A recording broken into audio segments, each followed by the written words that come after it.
What's up, guys? What is up? Welcome back to another episode of Deck Talk Podcast, and thank you for coming on and joining and watching. But let's handle a quick little business here.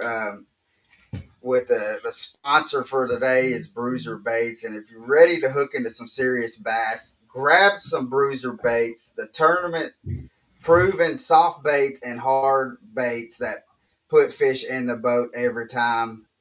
Bruiser Baits, fish the best, and get yours at bruiserbaits.com, guys. And make sure that you use discount code Deck Talk 10 and get you a little discount on top of it. But let's get this show rolling, guys. And Colin Burnett. Happy J. It's good to be back. We thank you guys. Today's salute to valor. And y'all bear with me on this one now. We got Jerry Leno. He is a retired Navy. He served from 1992 to 2016. His MOS was a mess specialist, CS culinary specialist. Sir, we thank you for all that you've done and all that you continue to do for this great nation that we live in, for your sacrifice, all the men and women out there that sacrifice every day, getting up and going to training and having to leave their families just to do what we can do here. We thank each and every one of you. Yeah. So thank you, Jerry. Now we have got a special guest coming on, and in my opinion, is probably one of the most underrated anglers that is in professional fishermen. And because I have seen many and many of tournaments to where this gentleman has had either a spinner bait in his hand or a chatterbait in hand, and he has put a whooping on some fish. And so, guys, if you do not know, we have Mr. Stephen Browning. What is up, brother? Man, What not is much. I going appreciate you on? guys having me this evening. It's getting fishing season. Things are starting It to heat is. up, and I'm ready to go. I hear you. I Yeah, hear you. yeah. All that we fish all year round, but last night we were in 7-degree weather, and it is not fun being out on a boat and in that kind of weather. So, but Mm-mm. we wanted to ask you though. Are you excited though about getting this next year cranked up and rolling? Yeah, I am. It's a last year when I left the Bass Pro Tour to kind of pursue another chapter in my life, and that's trying to requalify for the Bassmaster Elites, and really join my son over there on the Elite Series.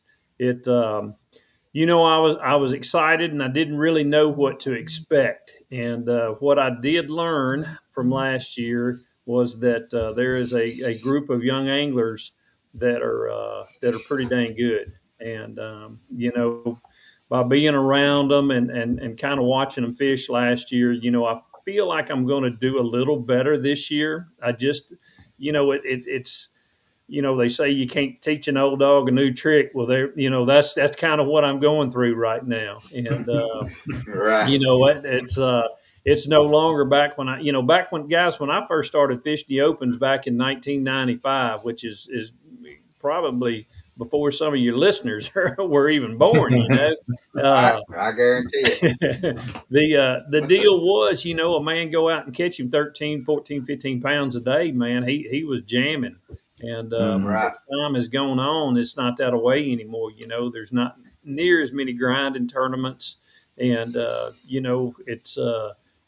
takes a little bit more weight. So I'm trying to adjust my tactics and techniques and strategy to put me in a little bit better position on these events at the end.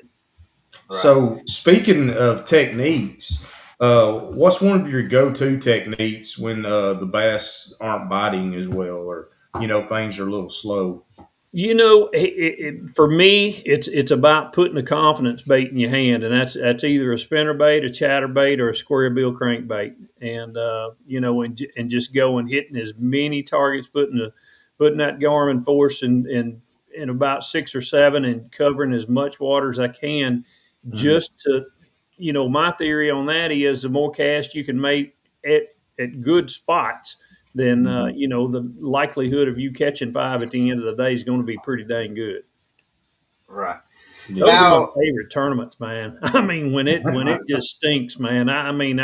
Those are the ones that I've done well in for 30 years, and I look forward to those when they announce tournament schedule, and there's a couple of them on there that guys just go, "Why are we going there?" And I said, "Thank you, Lord. Here we go." thank you. Yeah, I can tell you why. Thank you. Yeah.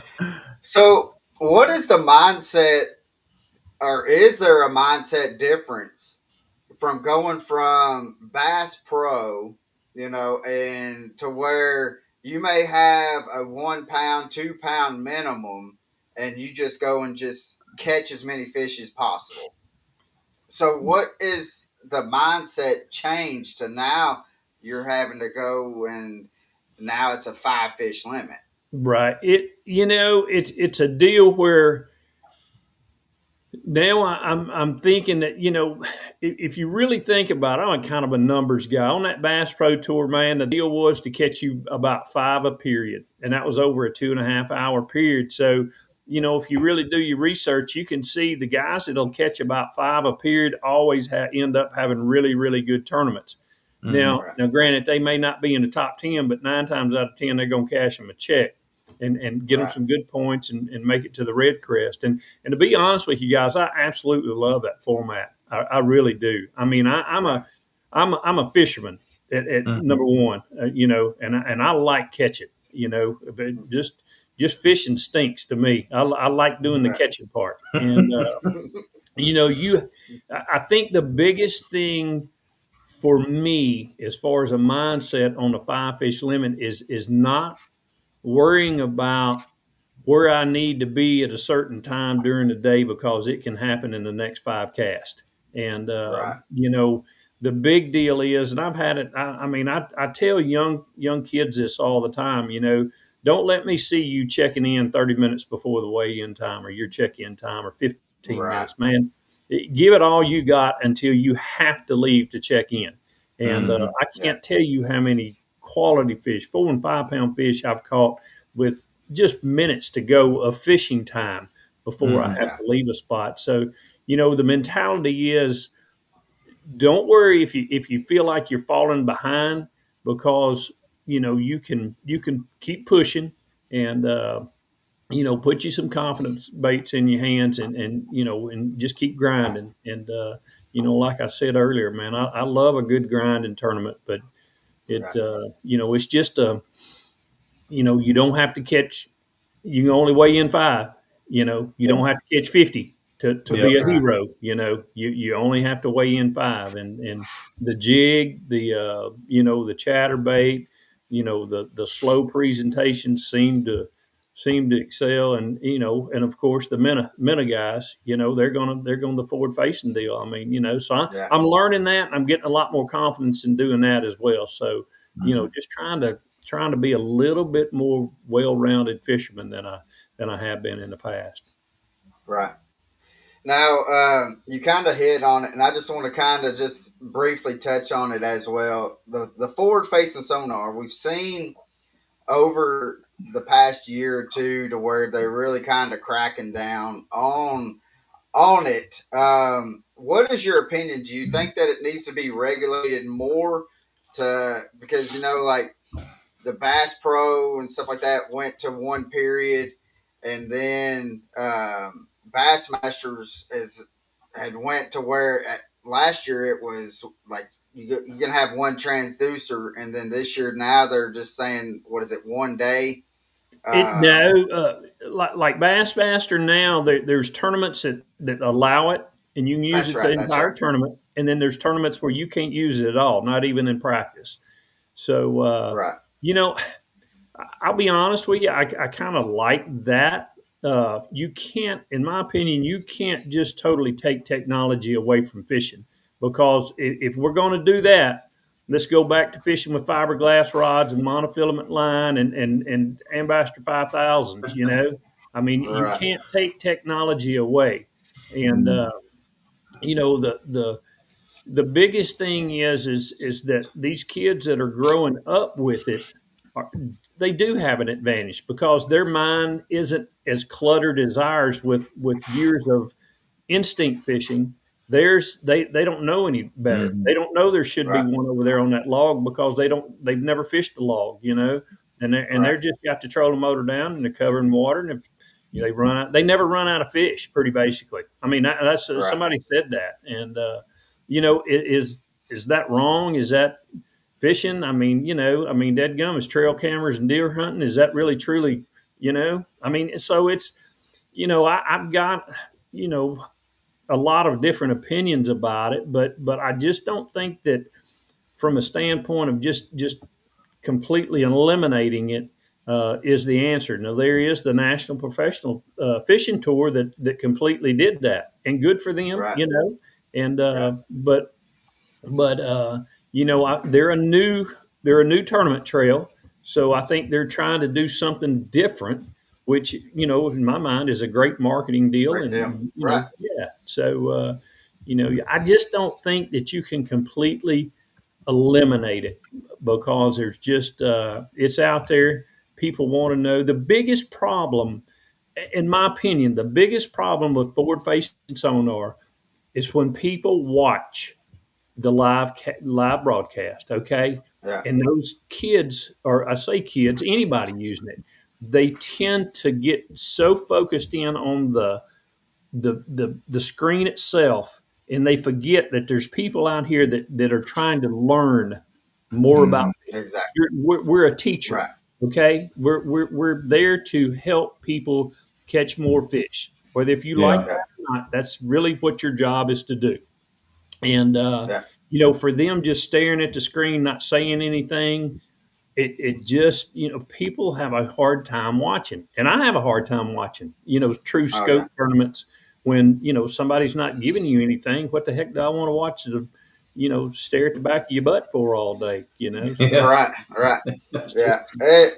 And the thing is, in which we have people. I have it on my boat, and people come up to us at the ramps and stuff, just chit chatting, and they're like, "Well, you got the cheater box," and I tell people, I'm waiting on that time. And Stephen, if you can tell me if it's happened to you, but I'm waiting on the time when I put that trolling motor down and turn on my forward facing sonar, and them fish just start jumping in the boat, because hundred it percent. has not happened. 100%. I can tell you 100% that doesn't happen. It is. It is. It helps you find fish. What those fish It does. are, who knows? Some of the guys have learned to look at them and see how they react to baits and go, whoop, that's not a bass. I'm not casting again.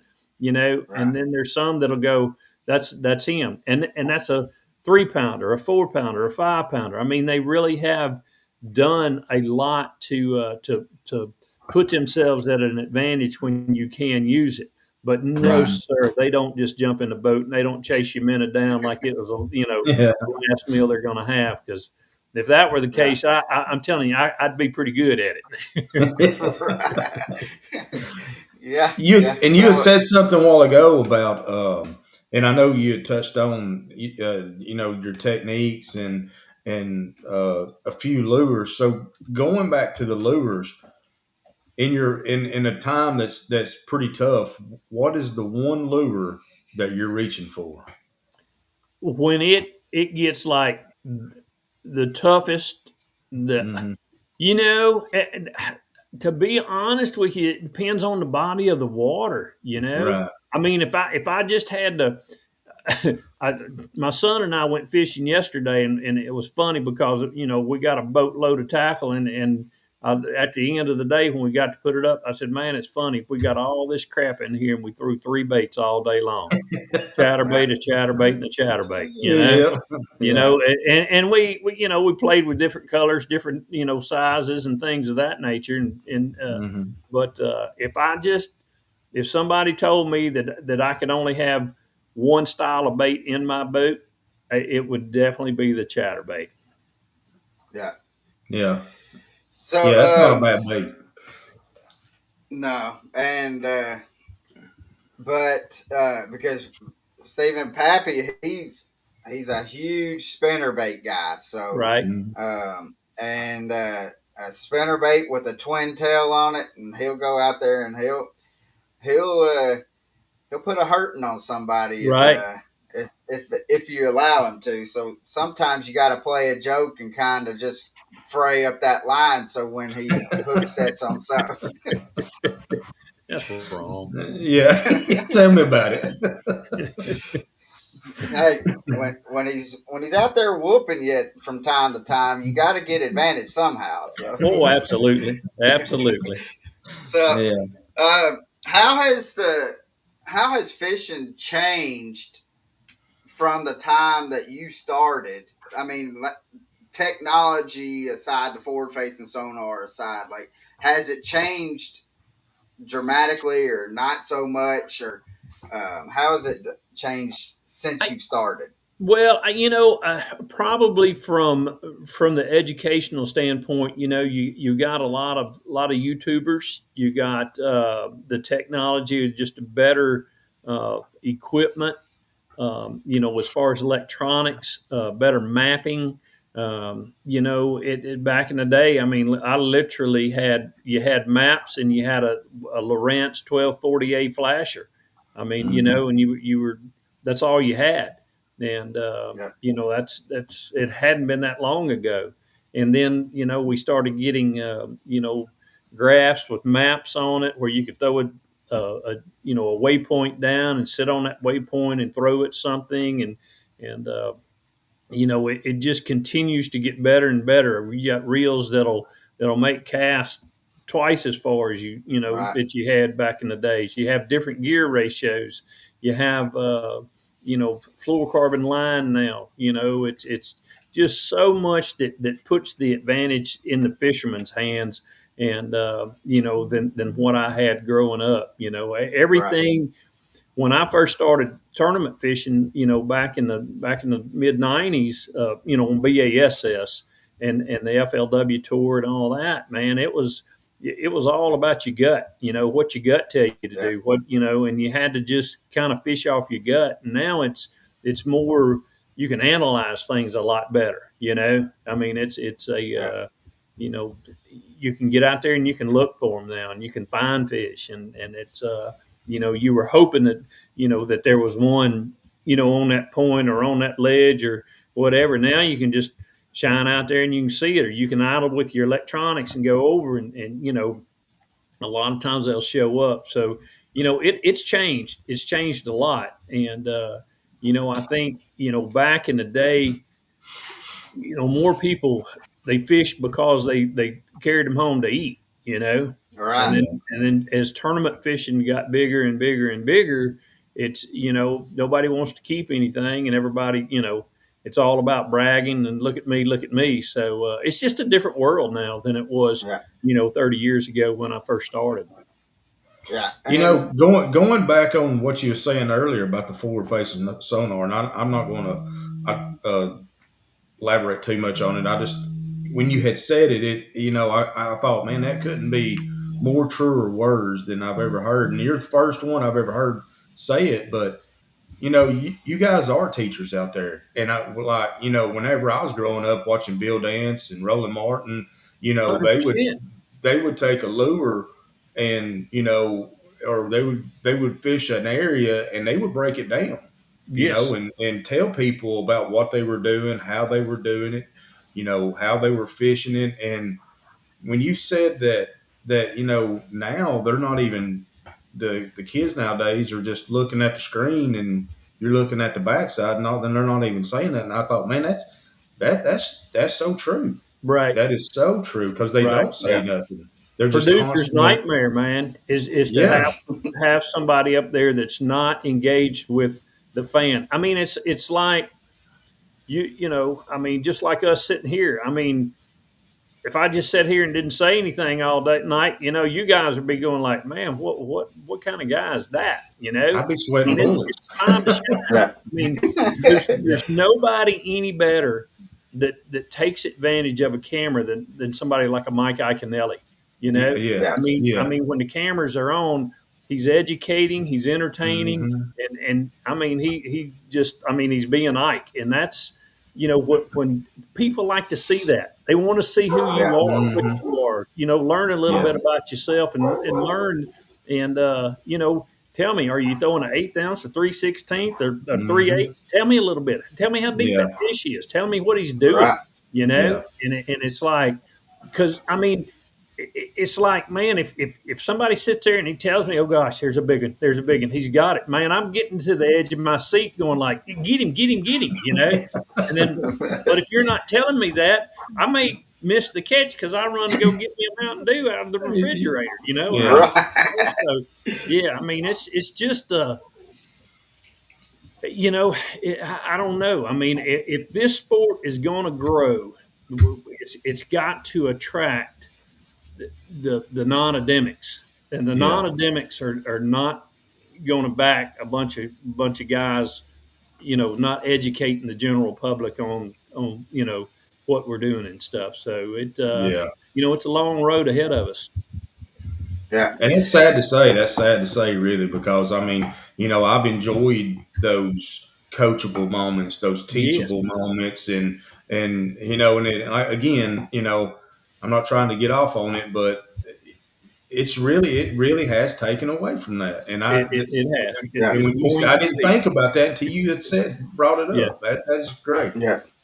Well, I Well, mean, you guys think about this. You got a sitcom that's on television. All right. If Mhm. nobody's watching it, guess how long that sitcom's going to stay? It's not. You know, Yeah. you got a season, and they did away with it. Yeah, there was 5 guys that really enjoyed it, but guess what?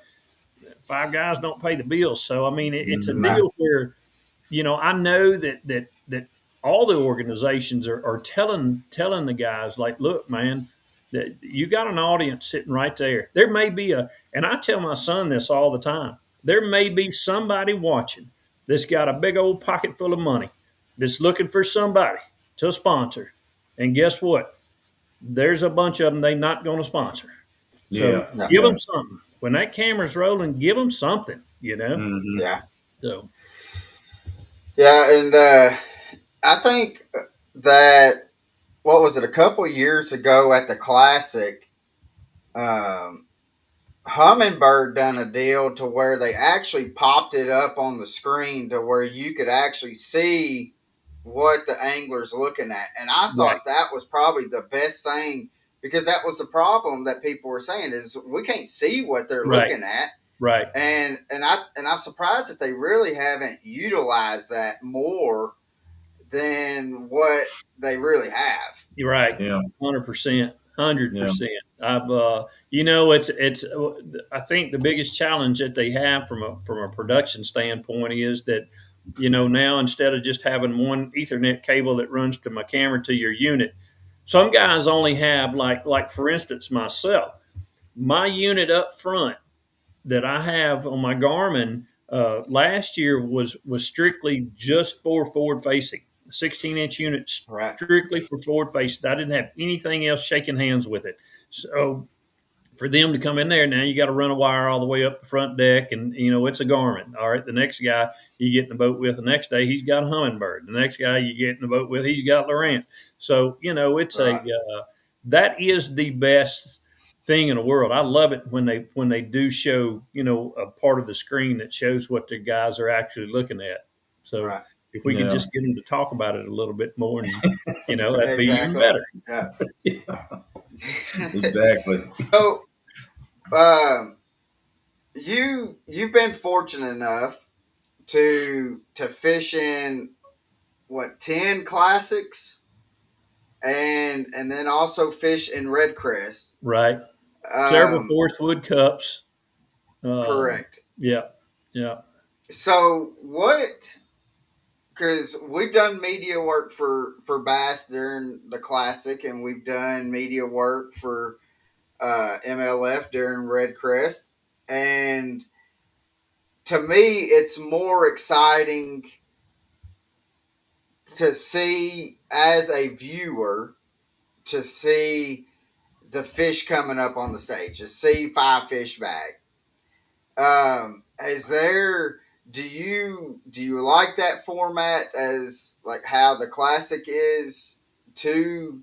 Because and again, this is my opinion. Red Crest, like the only time that you really saw, and I'm not bashing. I love Red Crest. I love how they manage the fish and stuff like that. Um, but to really like the only time you see, let's just say like last year, only time you seen anybody was Dustin Connell when he grabbed the trophy. Right. And um, so, and then Fish and Forestwood Cup was there. Do you like? I'm trying to figure out how the best way I want to say this. So the I'll just do like answer this. your The question. Okay, go ahead. Go ahead. You want Go me to ahead. answer your question? Yeah, Hey, go ahead. man, Right. Again, it goes back to what I said earlier. We're entertainers and we're educationers, okay? Right. It's hard to entertain somebody if you're holding up air. Mm. It's a whole lot easier to entertain somebody and get a little roar of the crowd when you reach in that bag and you grab one and you pull him out. Oh, and, yeah. and trust me, I understand what MLF is trying to do with the catch, weigh, release. Totally understand it. Right. But I'm going to tell you something. I know for a fact that if 10 fish die from the Bassmaster Classic, from them coming across that stage and holding them up and showing them to everybody, rolling them around in their boats and all that, if 10 fish die, that's not going to hurt that fishery. Absolutely will not hurt that fishery. And you know, the deal is that people don't understand. Again, it goes back to what I said earlier. When I first started, people fished because they ate them rascals. And our lakes across the country were as good as they ever have been and probably ever will be, because they didn't catch and release. You know, we caught them and ate them. And there's nothing wrong with that. Now then, does it look bad if you're dragging 10 pounders around there and you're killing them and all that? Yeah, absolutely. But it is a entertainment business, and when you come across a stage and you grab air, that's not very entertaining. But when you reach in there and grab you a handful of them big heads and hold them up, I mean that's the deal, man. And that leads me to where I'm at now, is going back, because for me, the Bassmaster Classic is the king of all king events in the sport of bass fishing. That is the one that people know the winners. There's no bigger honor, in my opinion, than that Classic. And you can't qualify for the Bassmaster Classic fishing Red Man tournament or BFLs or BPTs or anything like that. You have to fish BASS events. And, I want to go back to the Bassmaster Classic, and the only way I know to get there is to fish Bassmaster events. So, I love the format. I love the people over at MLF. It's just, it was time to turn that page and let's start another chapter. Right. Yeah. And I mean, because again, and we're not trying to bash the MLF and Bass Pro Tour and stuff like that, because I really do enjoy. I like going out there and just seeing y'all guys just go out there and just smash some fish. Dang right. I mean, what I mean, like, who was there any other time? Bet like when Edwin Evers done that at REDCREST. Was there any other like 25 minutes worth of watching him fish? Was there any other? Has there ever been anything filmed better than that? No kidding. No kidding. So, but, though, it's like this. It's just like this past week, they had the one over at Gunnersville.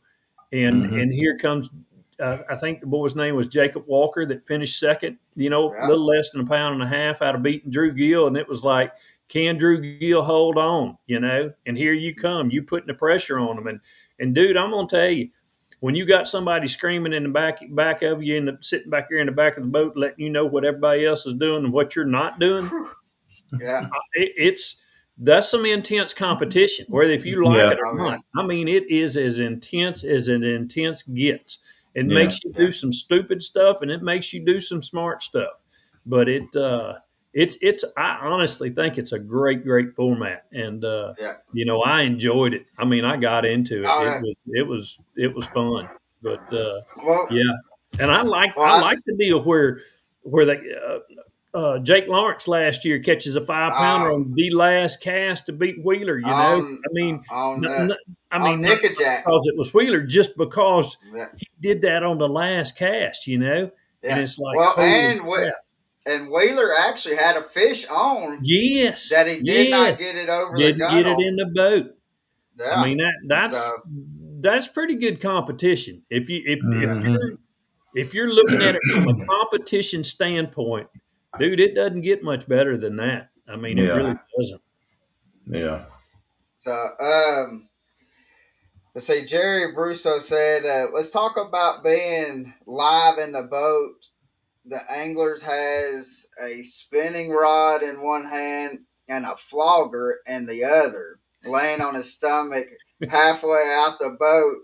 Nobody complains about sitting at home watching that."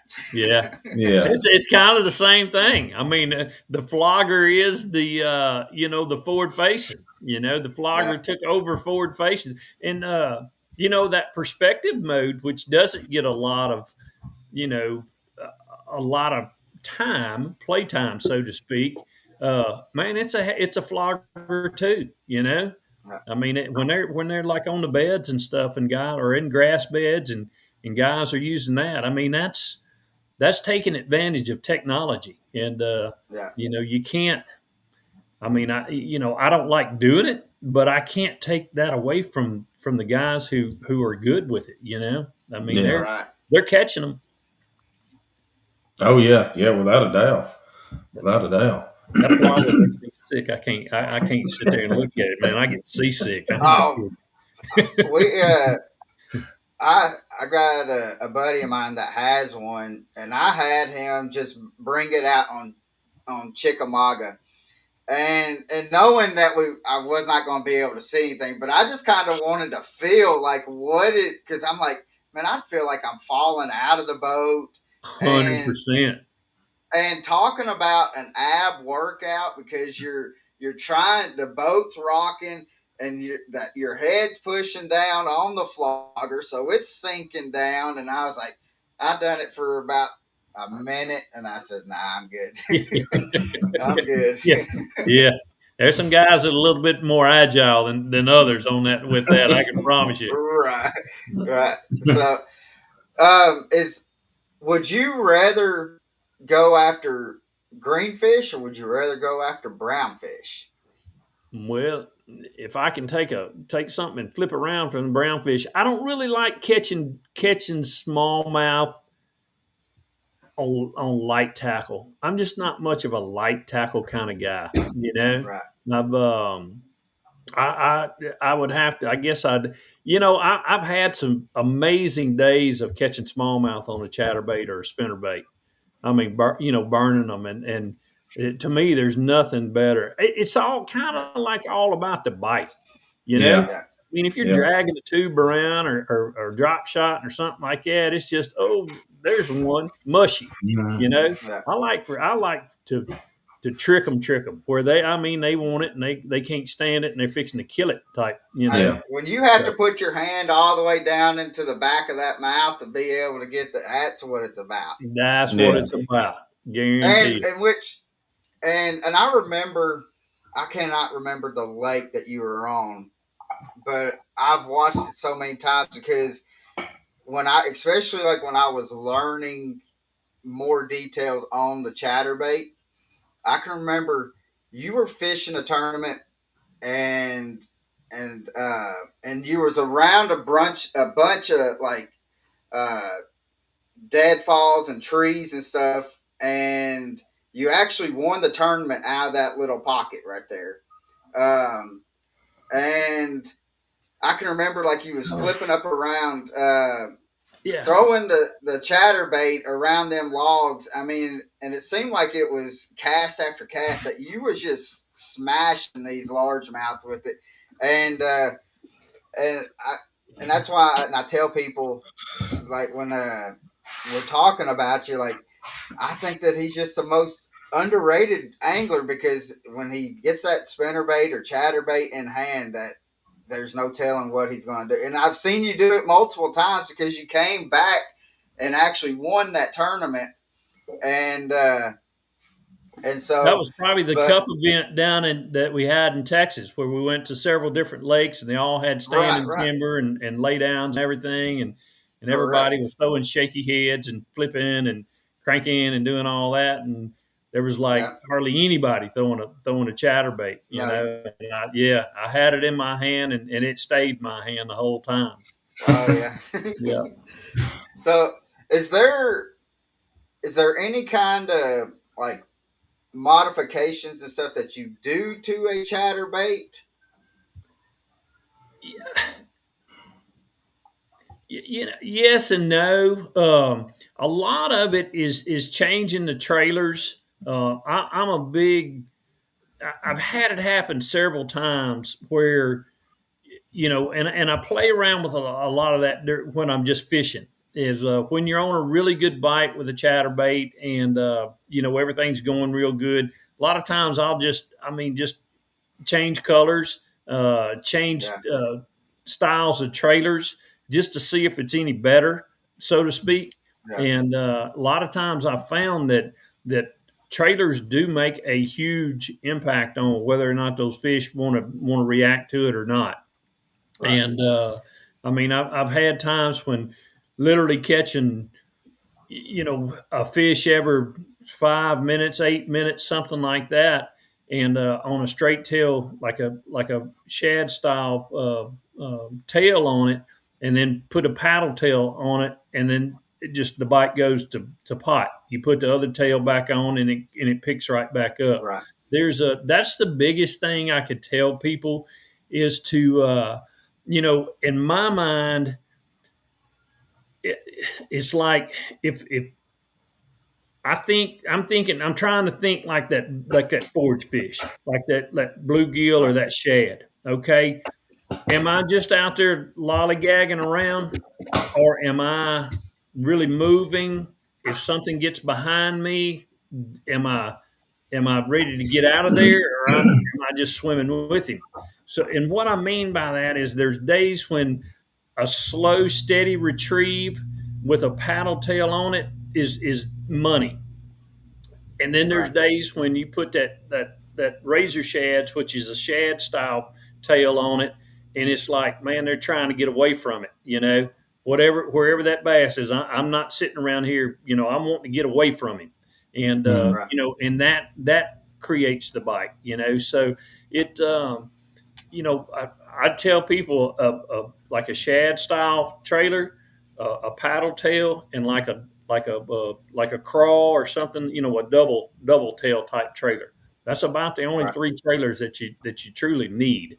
It's just what do they want today, and what do they want now? What do they want the next hour? You know, just because they bit it real good just a while ago doesn't mean they're going to keep biting it all day long. I mean, their mood changes just like our mood changes, you know. So you just have to be willing to fish it a little faster, a little slower, you know, and it's about like fishing a jerk bait. When you find that right cadence, man, it's lights out.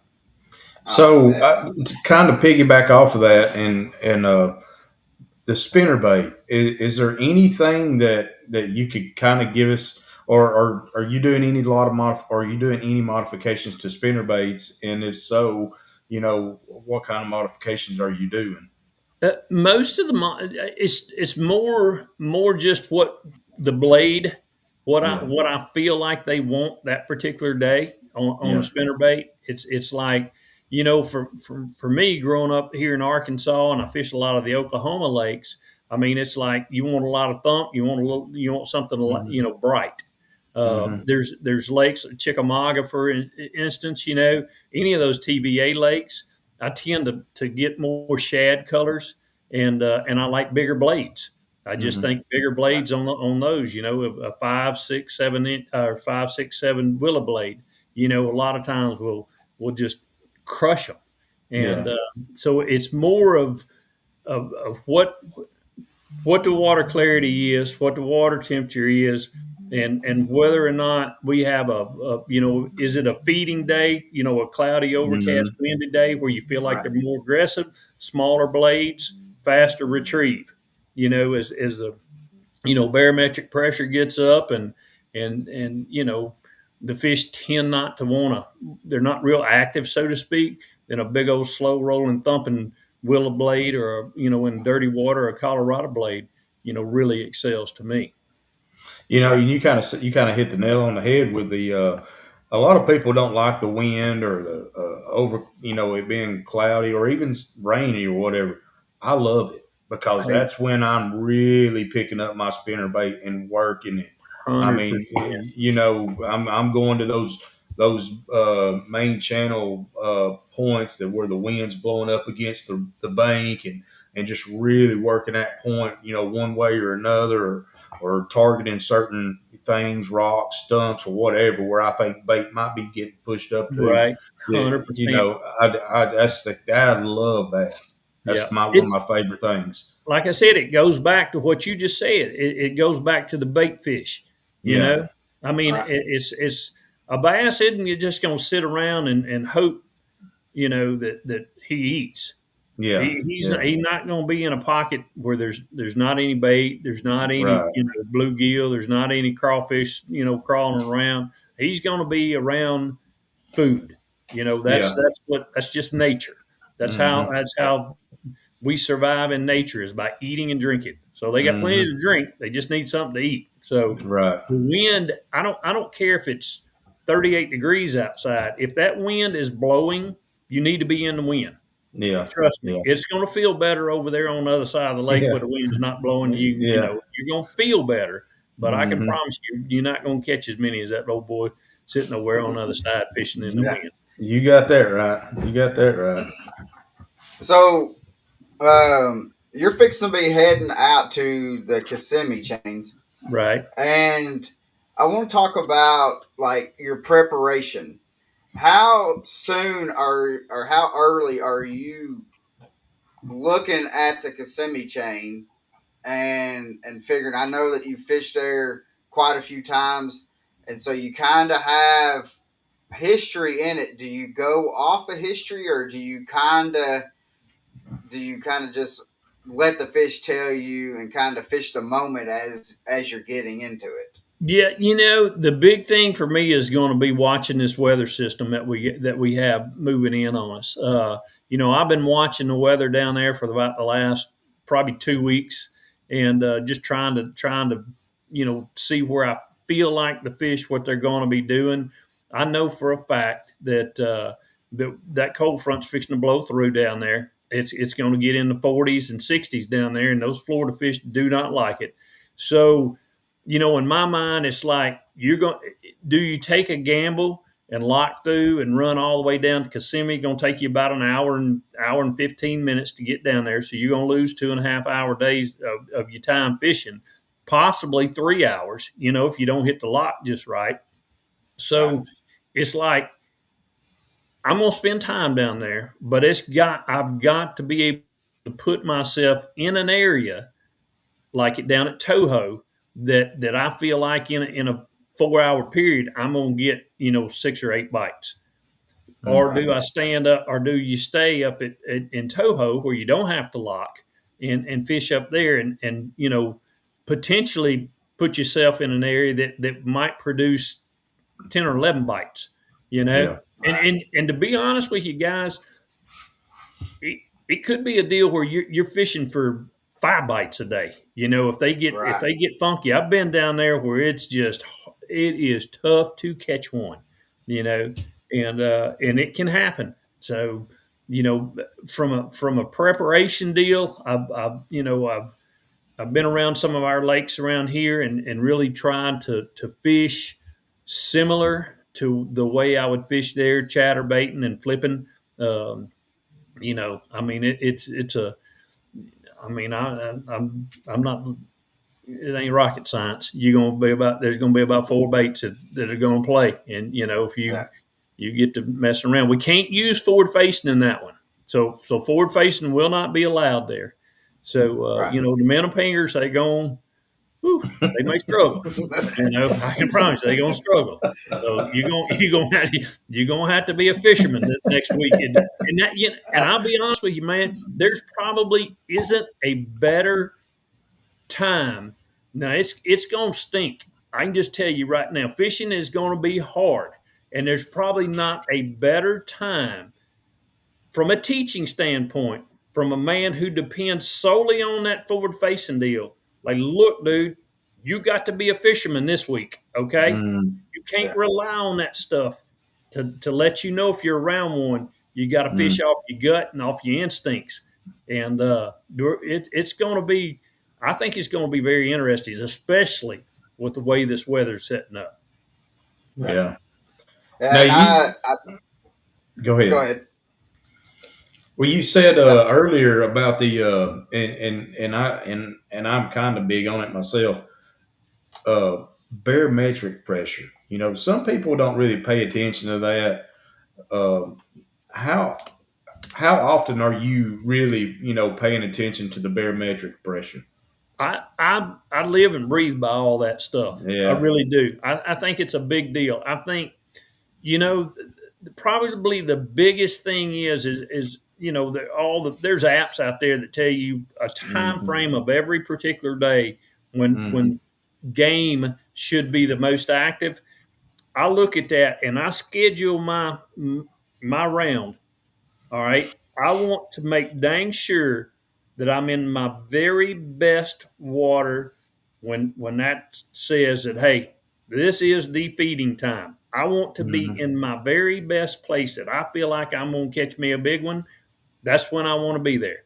I don't want to be there early. I don't want to be there late. I want to be there right then, because in my mind, I'm fishing harder. You know what I'm saying? I'm not going through the motions. I know that, hey, it's time to make hay. He lives right here, or she lives right here. Let's figure out how to catch her. And we got about an hour and a half to do it. So bear down on them. Bear down. It's a mental game, man. It really is. And especially on the 5-fish deal. I always made sure, when I was at the BPT, that there was that window of opportunity. And you feel it. You get it through practice.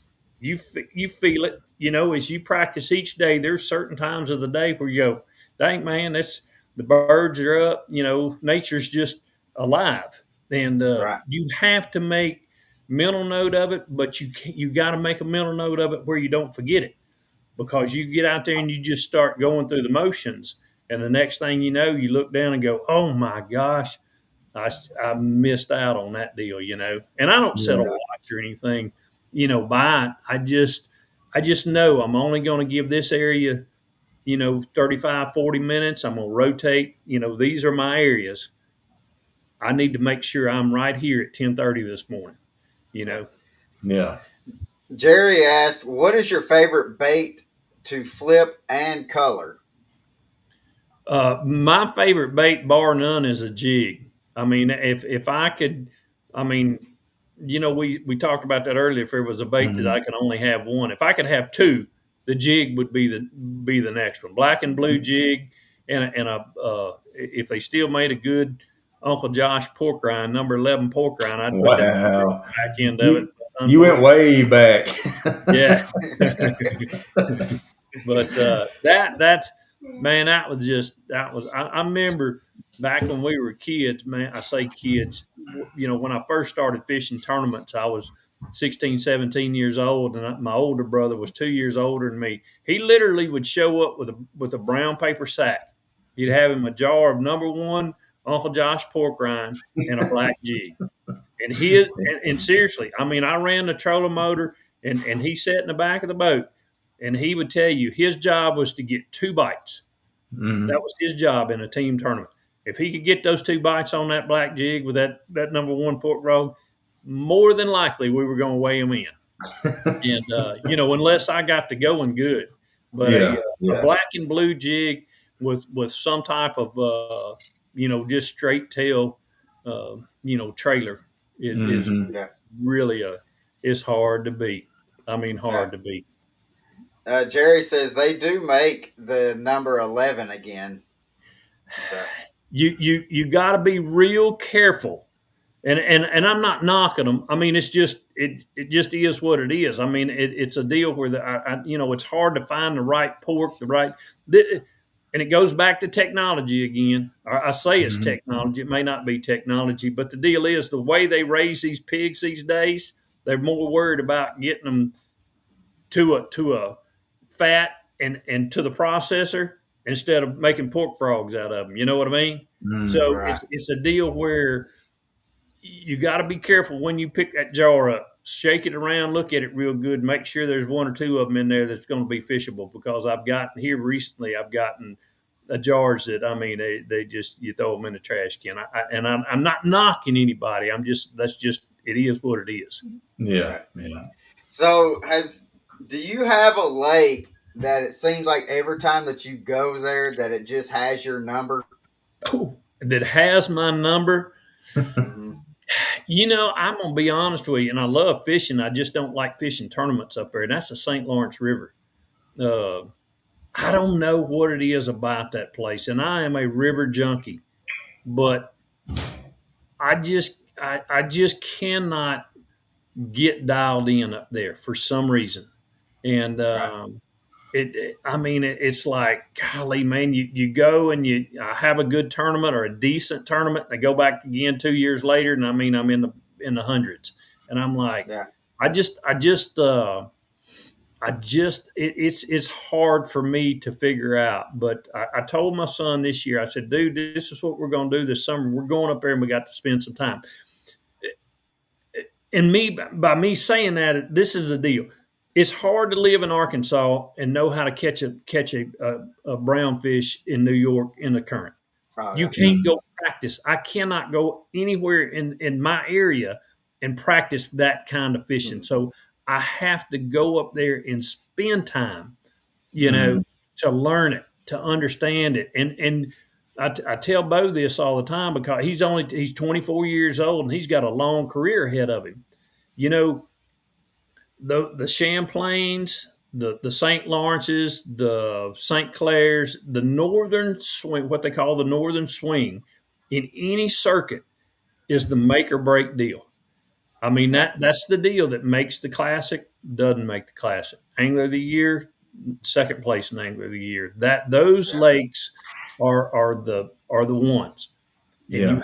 have to get up there and we have to learn how to be better, be more consistent. Right. So yeah, that St. Lawrence River just the funny thing about it is, guys, the very first time I fished the St. Lawrence River, which was in 1996, I believe, fall of 96, I think I was either in first or second after day one. I think I was leading there day one, and I had made like an 80-mile run to a small pond and caught largemouth and brought them back. That's way before that they knew what they had up there, Yeah. And yeah, and I was a hero on there at one time, but I have not been a hero up there since then. Well, we asked that question to Ike, and Ike said, "I'll tell you this." He says it's not a lake. He says it's a state. He said the state of Florida has his number, and he's Oh, like, heck. he's like, I don't care about going down to Florida. Well, I mean, again, it's hard for a guy up in New Jersey to Yeah. practice Florida unless you go to Florida. I Mm-hmm. Yeah. mean, you can practice. You can.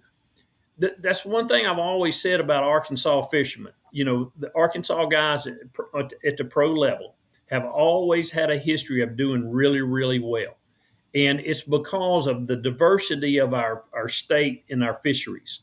And you could just about go practice somewhere for 2 or 3 days prior to an event that you're going to and kind of get in tune.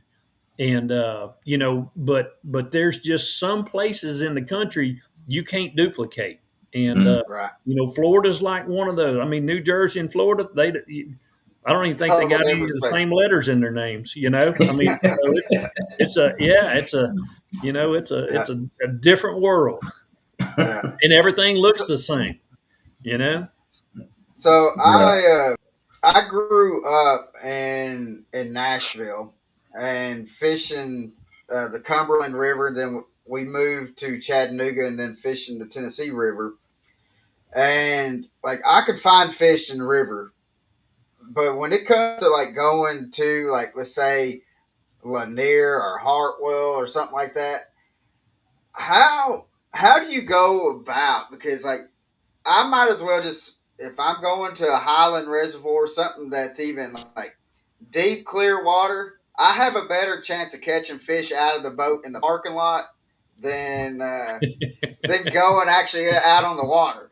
So, how do you approach like going to a Highland Reservoir?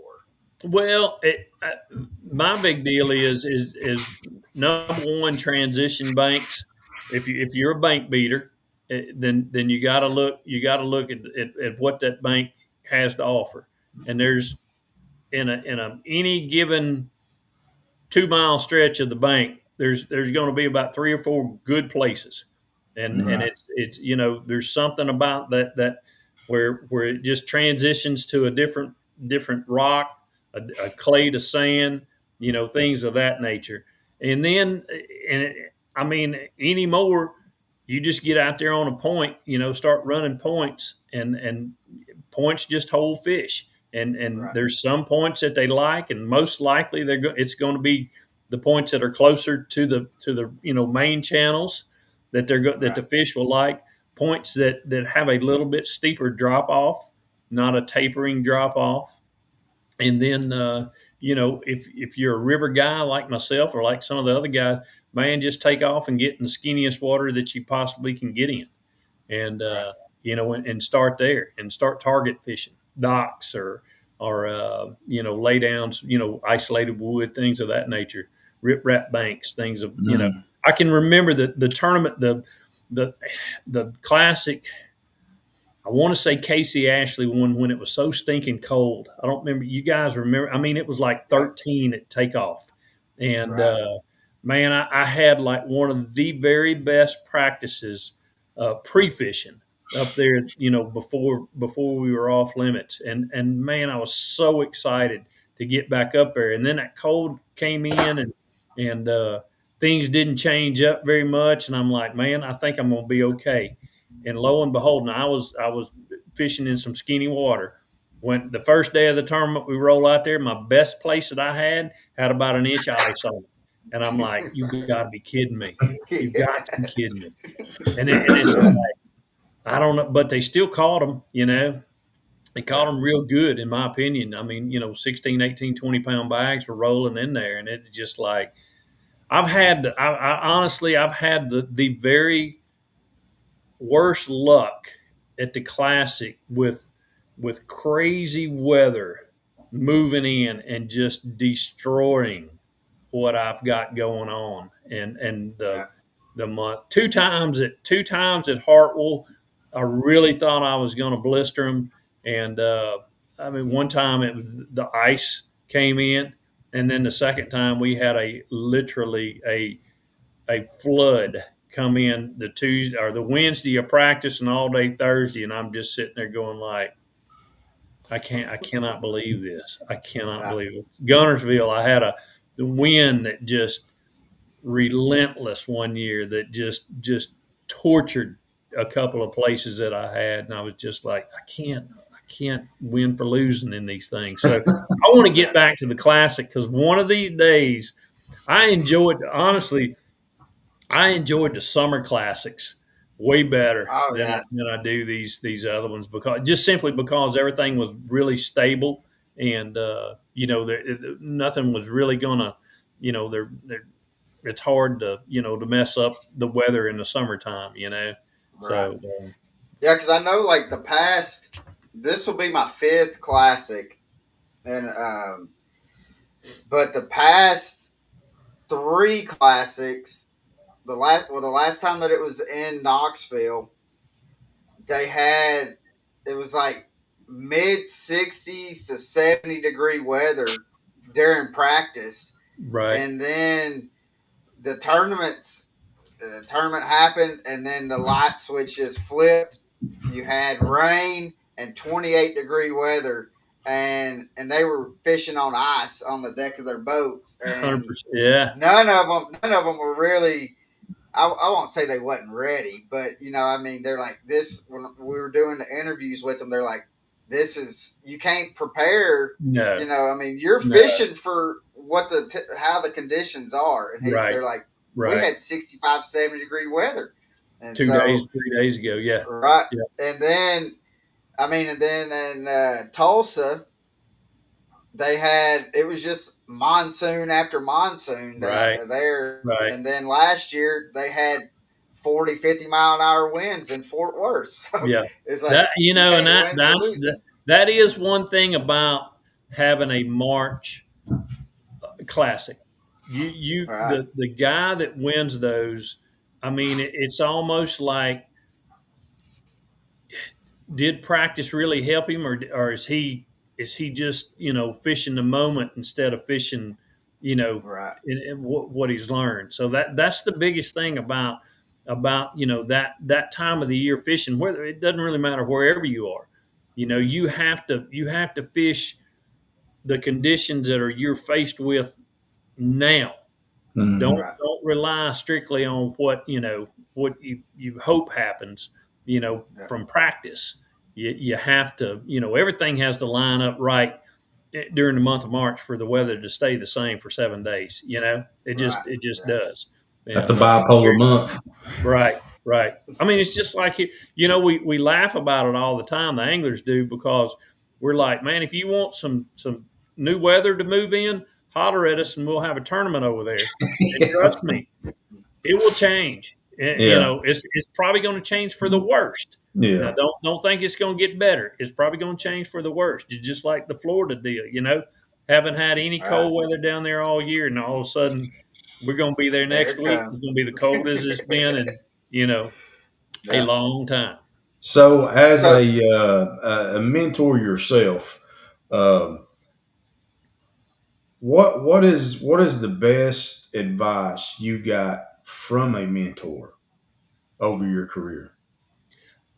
Probably just being the most prepared that you possibly can be, not only mentally, but all your fishing stuff, making dang sure that you know nothing can happen.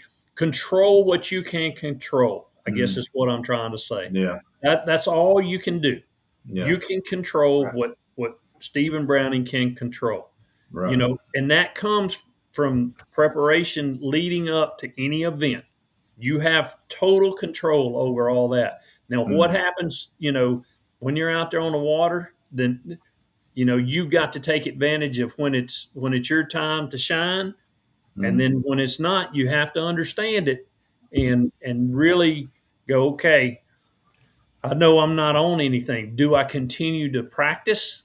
Do I continue to be in search mode? Or do I just hunker down in the areas that I found a few bites in and try to expand on those areas? So Yeah. it's Right. kind of fishing with an open mind, controlling what you can control, and just, I mean, leaving it out there on the water. I mean, Yeah. don't drive home wishing you would have done something else. That's Right. that's the one thing I tell these kids. That inspire to be, whatever. It's like, Right. don't leave a lake going like, man, I wish I would have done that. No, Mm. don't. You Yeah. should have. Mm. Unless what you did was 100% right, or it was the right choice. Don't ever leave, Yeah. someplace. I mean, Yeah. I've like this past, we were in Florida back in November, and there was an area where I had a bunch of bites, but there just wasn't any good bites, to be had. I knew I could probably catch some fish, but the weather was kind of getting a little better, and I was in an area that I had to make a pretty dang long run, and I was like, man, I don't want to drive back to Arkansas going like, I wish I would have gone over there and just fished for 35, 40 minutes. And I had once I got there, I had a little long. I didn't think I was going to have that much time because the wind was blowing real hard and the boat ride was pretty rough. But it was like when I got there, I had about 45 minutes to fish, and I railed on them for about 45 minutes and actually cold up a few times. But I just was thinking, boy, that many fish, there has to be a good one or two there, you know. And when I went home, I was like, hey, man, I left it all out there, you know. It was like I didn't. I wasn't going to drive back home going like, dang, you should have went over there in South Bay and just made one little quick pass through there just to see. I was like, don't do that. Just go ahead and do it, and then you never question yourself. So, right. Good advice. Now we've had you on for a little over an hour. We've got two more questions, and then we'll let you go. The first question is, if you had an opportunity to win either a Bassmaster Classic or an AOY, which one would you rather win? I would much rather win the Classic. I know the everybody, you know, I just think Classic champion has a dang good ring to it. It really does. And don't get me wrong, man. A guy that wins AOY, hats off to him. You know, and a guy that's the guy that wins the Classic is just, you know, he's king. He's king for a year. You know, that's the one trophy that you know that I steal and got it on. It's on my radar, and I feel like I can do it. Oh yeah, because in which we hear like anglers talking like they would rather have an AOY because you have 9 tournaments that you had to perform 9 tournaments, right? Which I mean, and I understand it, but to have your name announced forevermore, saying Stephen Browning, the Bassmaster Classic winner, it hits home. You know, it's like when you're recognized as a champion, people know what a champion is. You know, you won the biggest tournament that you could possibly win that particular year. You know, you won the Super Bowl champion. You won the biggest game that you could win all year long. You know, it's to me, you know, that just for me, that holds a lot of value. And you know, that's always I've you know, I won't say that I've had some good AOYs, you know, some top 10s and AOYs over the years, and I've won some open AOYs, but it's just like, gosh, man, that Classic, I want that trophy, man. I mean, there's some names on that trophy that are I'm talking about iconic names in the sport of bass fishing, and boy, you'd like to.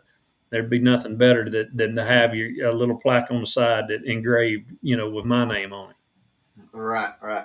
And I mean, and just to hold that Ray Scott trophy up, I mean, that would be something else. Yeah. So, but Pappy, you want to ask our last question that we ask everybody? Absolutely, I'll be honored. And Stephen, I just want to say thank you, brother, for coming on the show. And man, it's been an honor and a blessing in itself. And good luck to you for this year. And I hope you just get out there and slash and dash and all of them. But with that being said, if there was one person, male, female, that you could have back on your boat one more time, whether they're with us or have moved on, who would that person be and why?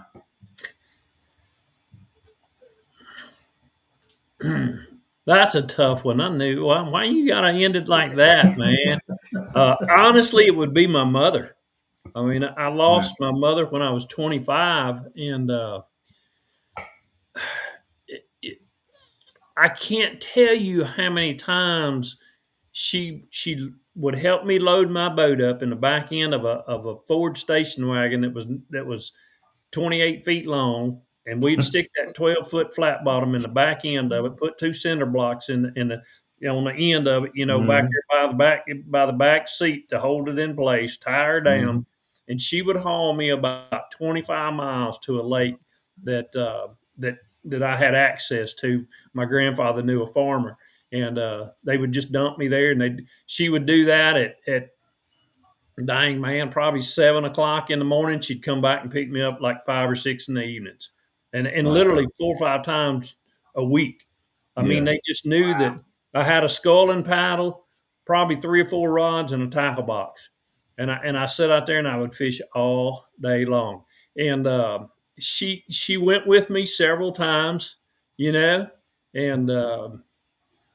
she just knew how much I absolutely loved to bass fish. And, she was just, gosh, man, I can't even tell you guys how much she meant to me. And I honestly think she would be so stoked to have, been here watching, what I've been able to accomplish over the last 30 years. So, yeah. What a great woman, man. I mean, that's awesome. And that's, and not to elaborate a whole lot on it. That's what parents should do, man.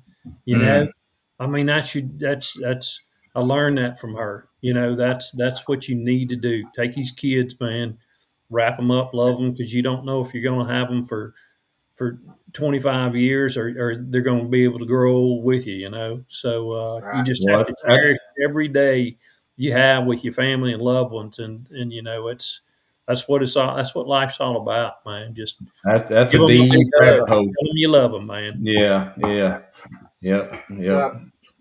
So guys, we're going to wrap it up with that, and we want to say thank y'all for watching, and I hope that you have a blessed week.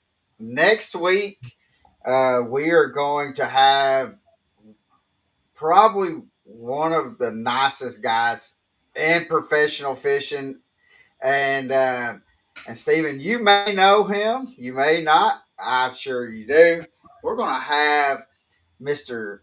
Shaw Grisby on. Man, what a great and we're going to talk a little bit about fishing, but I cannot have him on, and I cannot talk to him without talking about some alligators.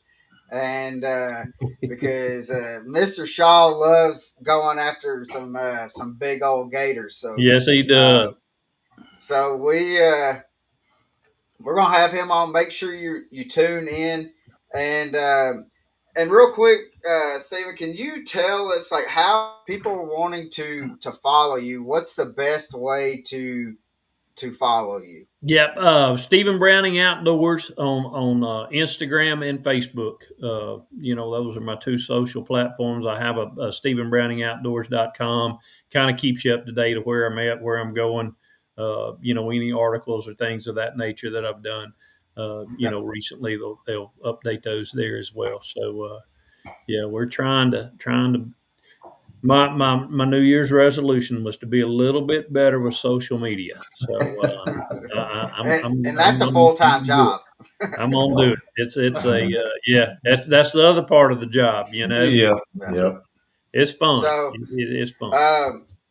I'm going to put all of his social media links and the website in the description. So I'm going to make it easier for y'all just to click on it, go and follow, and enjoy watching Mr. Steven out there just smashing some fish, because I know I sure do love watching him, especially throwing chatterbait, and it's one of my favorite times of watching, seeing that camera on the boat and seeing him chunking and winding. That's one of my favorite things to watch. So, but again, we're going to have Mr. Shaw Grisby on next week. Hope y'all have a blessed day, guys. Remember, God loves you as if you are the only person in this world to love. And have a good one, guys. See you. Thank you, man. Yes, sir. Thank you, Stephen.